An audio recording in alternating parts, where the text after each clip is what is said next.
Good morning students. आज BSc part second botany classes के अंदर अपन ग्यूटेशन को पढ़ते हैं। आज का जो अपना टॉपिक है वो है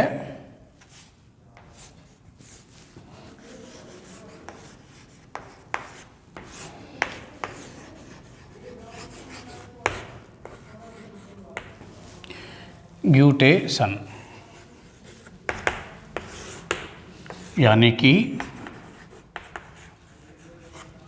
बिंदु स्राव। ग्यूटेशन बिंदु स्राव छोटा एक टॉपिक है, इसमें से भी शॉर्ट नोट आ जाता है कभी कभी। तो देखो बिंदु स्राव होता क्या है, पहले तो इसको समझना बहुत ज़रूरी है। आपने देखा होगा अर्ली इन द मॉर्निंग जब अपन घास के ऊपर या चलते हैं या किसी खेतों में आदि में जाते हैं तो वहाँ पर पत्तियों के जो उपांत होते हैं, मार्जिन्स होती हैं, है ना। जैसे ये कोई पत्ती है आपकी, तो ये पत्तियों के जो शीर्ष वाले पार्ट है आपका, सिराएं हैं ये, तो इस शीर्ष वाले पार्ट से इनसे क्या होता है, इन उपांतों से बूंद के रूप में छोटे छोटी बूंदों इस प्रकार से क्या होते हैं, पानी का निकलता है। यहाँ से छोटी छोटी बूंदों के रूप में इसके मार्जिन से क्या होगा, पानी निकलता है। ये पानी का जो बाहर निकलना है बूंदों के रूप में, यही आपका क्या कहलाता है, बिंदु स्राव कहलाता है, ग्यूटेशन कहलाता है। ये नॉर्मली क्या होती है क्रिया, रात्रि को या कब होती है, अर्ली इन द मॉर्निंग, यानी कि प्रातः काल। अर्ली इन द मॉर्निंग या रात्रि को क्या इस प्रकार की क्रिया अपन को देखने को मिलती है। तो यहाँ पत्तियों से क्या हो गया, जल है इनकी मार्जिन से बूंदों के रूप में क्या होता है, बाहर निकलता रहता है। ये वाष्पोत्सर्जन की क्रिया के अंदर भी हमने ये देखा था कि जल क्या होता है, वाष्पित होता है, लेकिन यहाँ और उसमें दोनों में अंतर है। यहाँ जल क्या हो रहा है, सीधा का सीधा आपका बूंदों के रूप में निकल रहा है, और वहाँ क्या है, वाष्पीकरण की क्रिया के द्वारा क्या बाहर होता है। तो वहाँ के क्या है, सूर्य का प्रकाश भी क्या हो गया, मस्ट रोल अदा करता है कि वाष्पीकरण उसी के द्वारा होगा। और दूसरी बहुत बड़ा अंतर होता है, जब वाष्पीकरण की क्रिया होती है तो वाष्पीकरण की क्रिया के द्वारा केवल क्या होता है, जो जल का ही उत्सर्जन होता है, केवल जल ही क्या होता है, बाहर जाता है। जबकि यहाँ पर केवल जल नहीं, इस जल के साथ में जो ये जल निकल रहा है पत्तियों के द्वारा, इस जल में क्या होता है, ऑर्गेनिक और इनऑर्गेनिक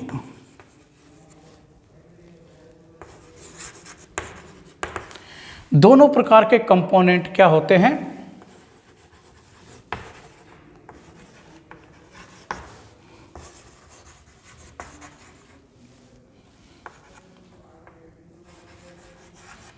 दोनों प्रकार के कंपोनेंट इनके अंदर क्या होते हैं, स्रावित होते हैं। तो कार्बनिक और अकार्बनिक दोनों प्रकार के पदार्थ हैं, इस जल के साथ में क्या मिक्स होते हैं। जबकि वाष्पोत्सर्जन के अंदर इस प्रकार का नहीं होता है, वहाँ केवल जल ही जाता है और वाष्पित होकर चला जाता है। उसके साथ में अगर जल के साथ में जो भी क्या होते हैं, साल्ट होते हैं, वो वहीं पर रह जाते हैं। लेकिन यहाँ जल की जो हानि हो रही है, पादपों की पत्तियों के द्वारा जो जल निकल रहा है, उसके अंदर जल के साथ में कार्बनिक और इनकार्बनिक दोनों प्रकार के कंपोनेंट क्या होते हैं आपके, ये बाहर निकलते हैं। ये बिंदु स्राव जो शब्द है आपका, ग्यूटेशन शब्द है, इसको सर्वप्रथम जो प्रस्तावित किया था बर्जरस्टीन ने। किसने किया था, बर्जरस्टीन नाम के एक वैज्ञानिक थे, उन्होंने इसके बारे में बताया था। तो ये भी बात ध्यान में रखना। तो बर्जरस्टीन नाम के वैज्ञानिक था, उन्होंने ग्यूटेशन के बारे में सर्वप्रथम इस शब्द के बारे में क्या है उन्होंने बताया। ये शब्द कह सकते हो कि बर्जरस्टीन ने यह शब्द आपका दिया था। और मैं बात कर रहा था ऑर्गेनिक और इनऑर्गेनिक कंपोनेंट्स, कि इसके अंदर दोनों प्रकार के क्या होते हैं आपके कंपोनेंट्स आपके ये पाए जाते हैं। अब ये दोनों में कौन कौन से होते हैं, सबसे पहले अगर अपन बात करें कार्बनिक पदार्थों की, तो कार्बनिक पदार्थों के अंदर देखो क्या होते हैं कार्बनिक में, जैसे कि एमिनो एसिड्स,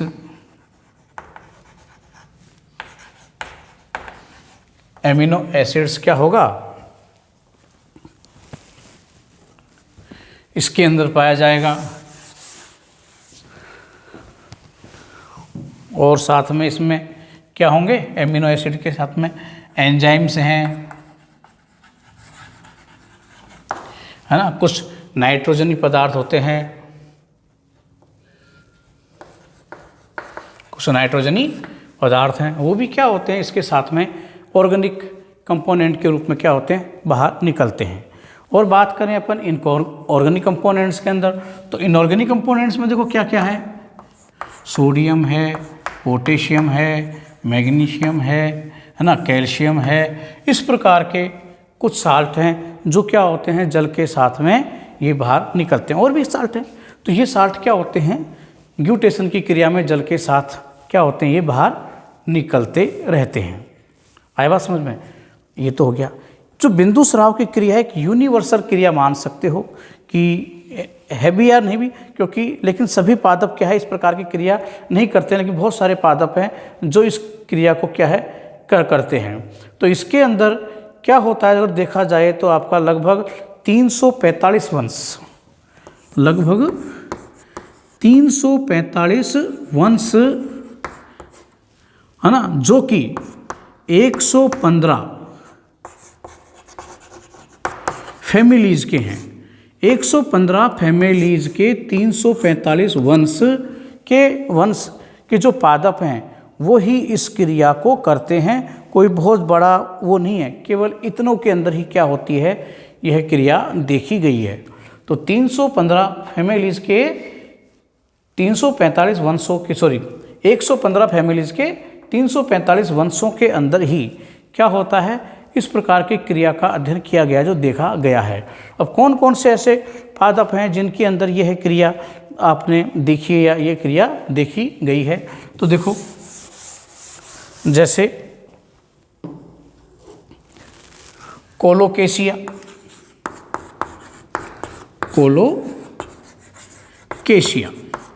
अरबी को कहते हैं अपन, एक बहुत अच्छा एग्जाम्पल इसका, लगभग प्रति डे 100 to 200 cc जल क्या होता है ये एक दिन के अंदर क्या करेगी, उत्सर्जित होता है ग्यूटेशन के द्वारा कोलोकेशिया के अंदर।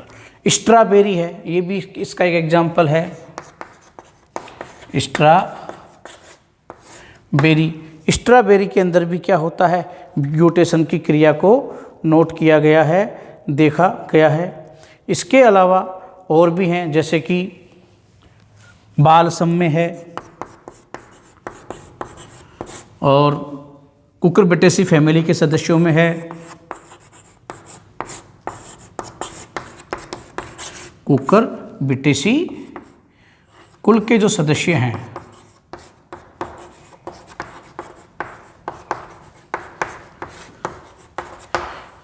ये कुछ एग्जाम्पल्स हैं, है ना, आलू है, सोलेन, उनमें भी देखने को ये मिलती है। तो इनमें क्या है इस प्रकार की क्रिया को देखा गया है। तो उनके अंदर तो जल की हानि बूंदों के रूप में पत्तियों की मार्जिन से क्या होती है आपकी होती रहती है। तो इनके अंदर इस प्रकार की क्रिया नॉर्मल ही देखी गई है। नेक्स्ट, अब देखो एक एग्जांपल बताता हूँ। एक प्लांट है सेक्सीफेरा,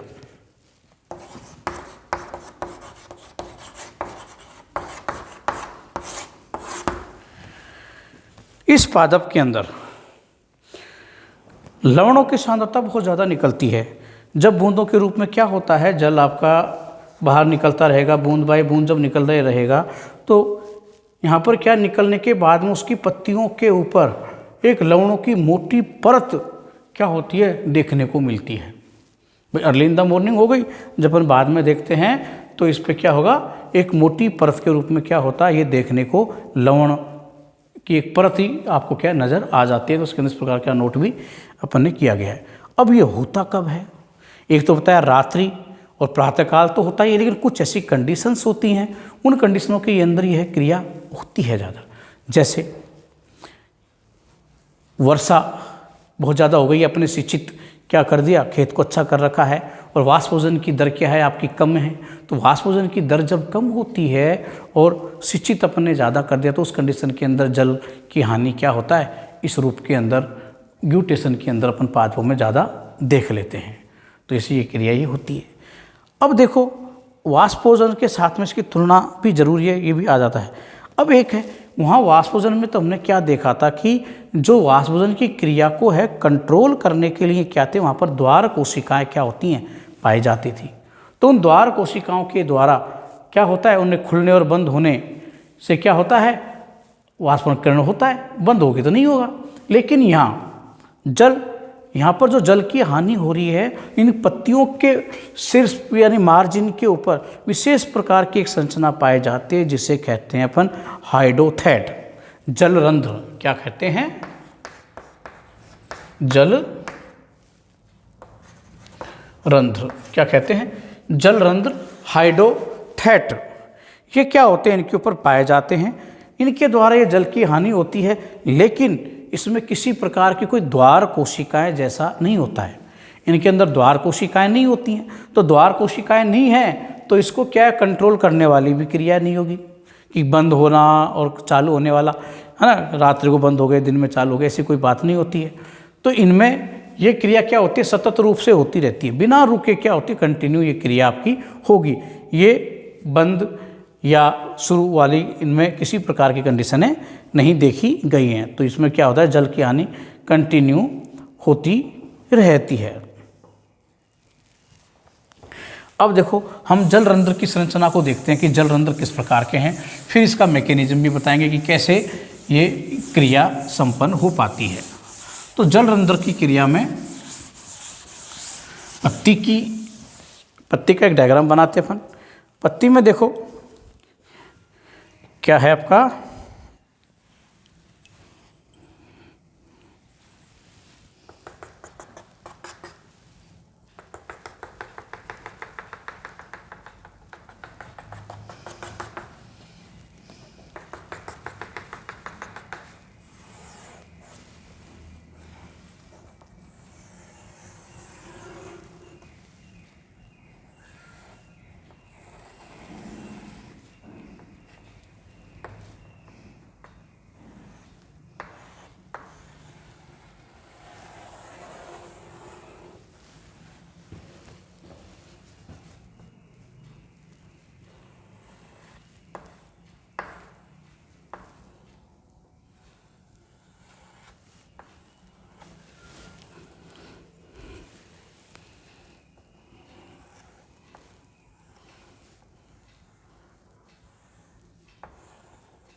ये पत्ती की हमने क्या बना दी, एपिडर्मिस को हमने ये बनाया है ना। इसके ऊपर क्यूटिकल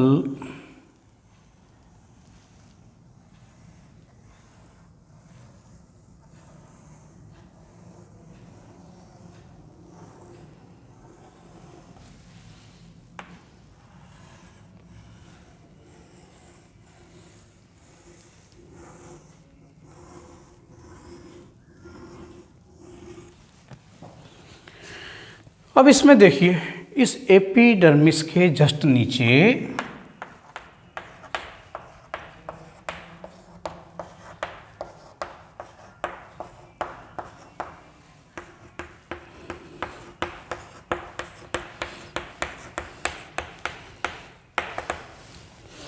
एपिथेम, जो कि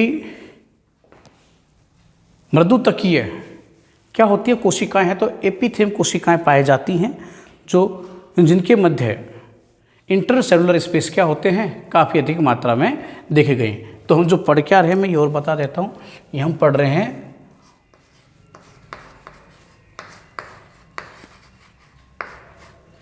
जलरंध्र की संरचना। अब इसके अंदर हम बनाते हैं यहाँ पर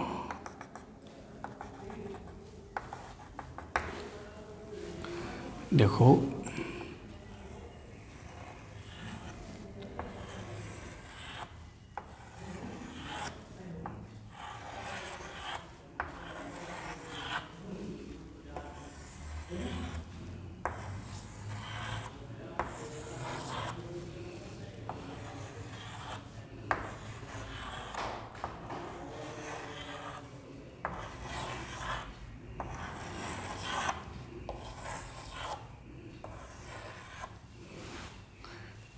ये सारी जो कोशिका हैं आपकी, ये क्या हैं, एपिथेम की ये कोशिका हैं। आपने ये नामकरण अपन कर देंगे।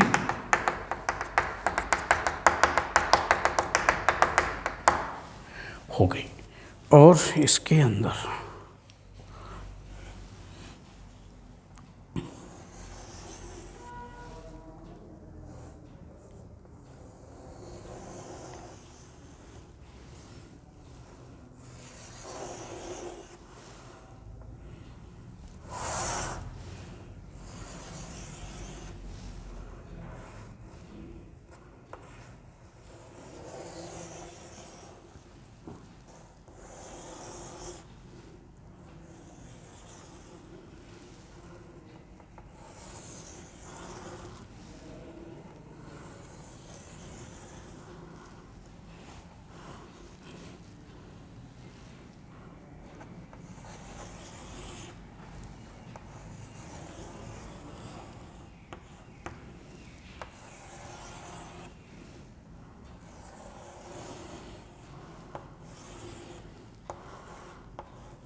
ये वाहिकाएं होती हैं, मस्कुलर बंडल।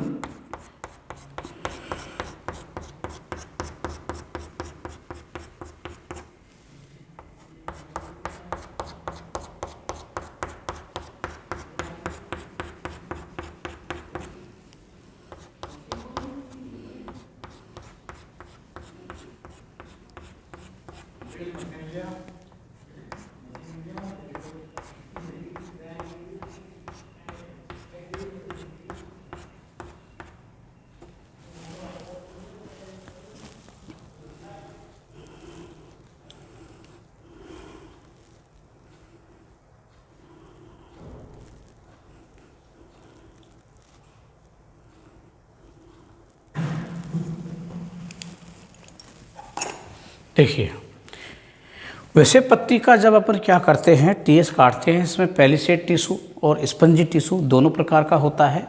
हम चाहें तो इन कोशिकाओं को क्या कर सकते हैं, थोड़ा सा चेंज भी आप कर सकते हो इस प्रकार से। जैसे कि पैलिसेड टिश्यू है कम तक, तो इस कोशिकाओं को मैं थोड़ा सा अलग और बना देता हूँ, हल्का सा, जो आपको थोड़ा ध्यान में रहेगा कि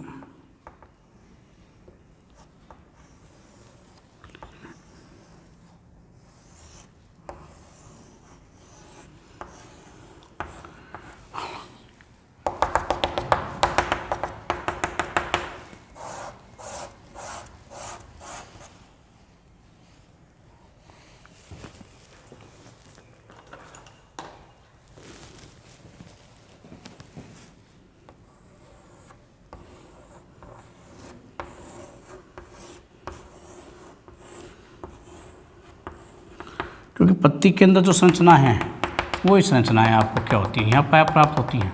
तो एक साइड में अपन ने ये ले लिया, कोई नामकरण के लिए अपन ने इन चीज़ों को।